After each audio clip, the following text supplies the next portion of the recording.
of the Prophet ﷺ about the end times are acted upon prematurely throughout Islamic history. So people who thought that the end of times would have been 800 years ago or 900 years ago, that's there. And so they kind of abandoned all things and didn't do anything. So prematurely acted upon some of these ahadith in their most absolute sense.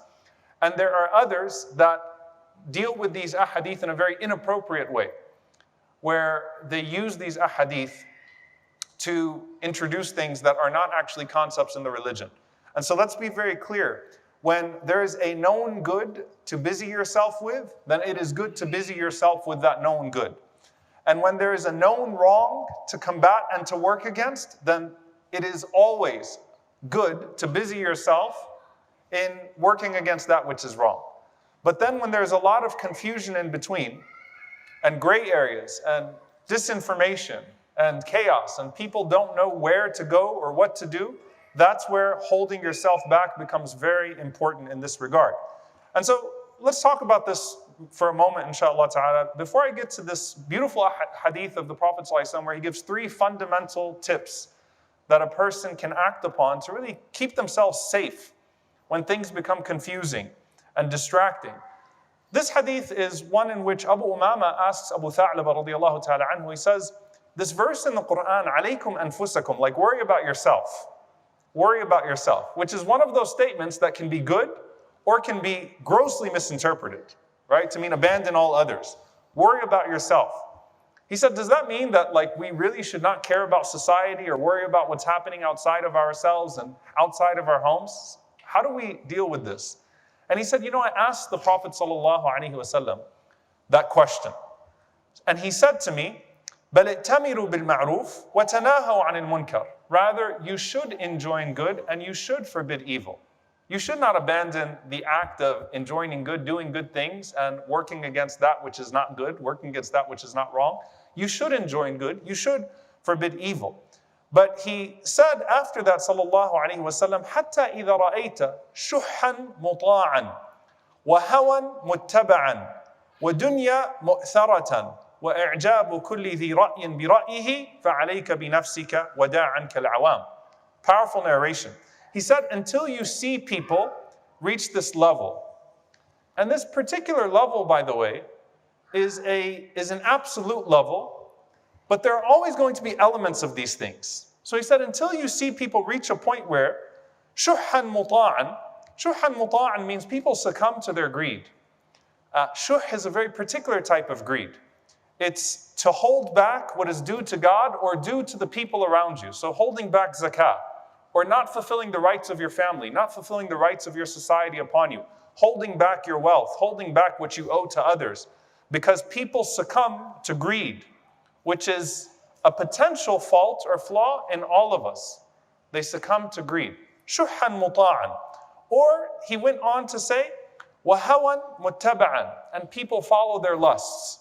Now you'll always find greedy people, and you'll always find people following their lusts, but the idea that this becomes the dominant order of the world around you, that people are shameless in their stinginess, and people are openly in obedience or in worship of their lusts and of their desires.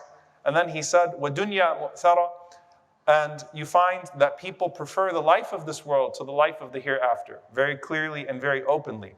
And the next one he said, وَإِعْجَابَ كُلِّ ذِي رَأْيٍ بِرَأْيِهِ.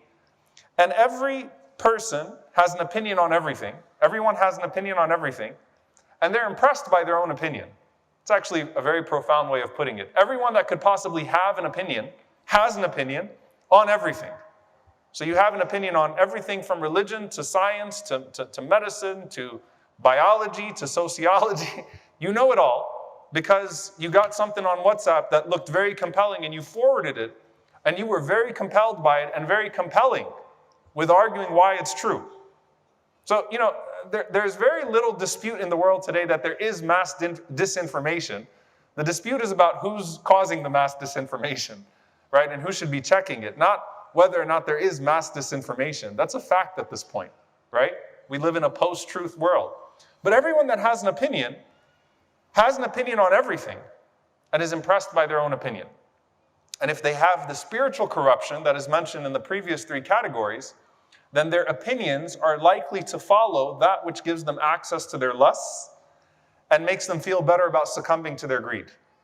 You know, this is the way it is, this is why we're like this, and so everyone sort of succumbs to that. So fitna, in this sense, makes things very, very confusing and very difficult for a person to move forward.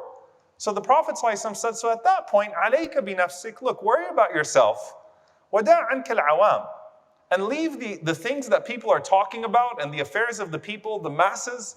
Stick to yourself, stick to what you know you should be doing with yourself, and leave off what everybody else is doing and everybody else is thinking of and the gossip of the day. Stick to yourself. So what are the ways then that you stick to yourself, and what's a healthy way to do that? And this is the narration that I actually wanted to share with you today. It's a narration from Uqba bin Amir radiyallahu ta'ala anhu. He asked the Prophet sallallahu alaihi wasallam, Ya Rasulullah, man najah? How do you stay safe? How do you stay saved? How do you protect yourself? We see corruption on the rise. We see a lot of things that we're hearing about, and we don't know what to believe and what to not believe. What do I do? Man najah. Greed is overtaking us, and the Prophet ﷺ said, I don't fear for you poverty. There's a lot of poverty in the ummah. Prophet ﷺ said, that's not my fear for you. Poverty is not the fear. In fact, riches are the fear, because riches bring with them certain corruption, global corruption. That's what I worry about for you, not the poverty part. It's the riches and the corruption that is generated as a result of that. Just, Ya Rasulullah, man najah? Like, how do I protect myself? Give me some fundamentals here. And this is where the Prophet ﷺ said three things. And listen very carefully. قَالَ أَمْسِكْ عَلَيْكَ لِسَانَكَ. Hold your tongue. Learn to hold your tongue. Like, grab it and hold it, not in the physical sense, but restrain this tongue of yours. Hold yourself. Everyone that has an opinion on everything. You know what? Learn to practice some silence. Hold your tongue.